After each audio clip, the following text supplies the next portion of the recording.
उपनिषद क्या है? उपनिषद भारत के एक प्राचीन और पवित्र धर्म ग्रंथों का एक महत्वपूर्ण हिस्सा है। ये वेदों का अंतिम भाग होते हैं और इन्हें वेदांत भी कहा जाता है। वेद और अंत। उपनिषद का मुख्य उद्देश्य आत्मा यानी कि सेल्फ और ब्रह्मा यानी कि सुप्रीम रियलिटी और मोक्ष यानी कि मुक्ति एक ज्ञान को समझना है। उपनिषद का अर्थ है उप यानी कि पास, नी यानी कि नीचे और शत यानी कि बैठना।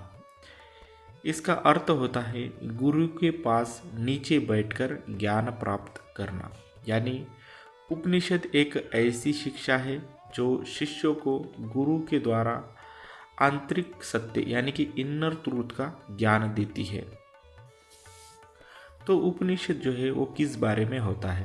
तो उपनिषद में प्रश्न और उत्तर के रूप में गहरा आध्यात्मिक ज्ञान दिया जाता है, जैसे कि आत्मा क्या है, ब्रह्मा क्या है, मुक्ति कैसे मिलेगी, मृत्यु के बाद क्या होता है, संसार माया है या सत्य। ये सब सवालों का जवाब उपनिषद देता है। अगर प्रमुख उपनिषद की बात करें तो वेदों के अनुसार लगभग 108 उपनिषद पाए गए हैं। उपनिषदों की विशेषता की बात करें तो कोई धर्म या जाति का बंधन नहीं है। ध्यान, ज्ञान और विवेक पर बल और तत्व विचार यानी कि फिलोसॉफी की उच्च श्रेणी में जो है उपनिषदों को रखा गया है और वेदों का सार है और भगवान को रूप में नहीं तत्व रूप में समझते हैं।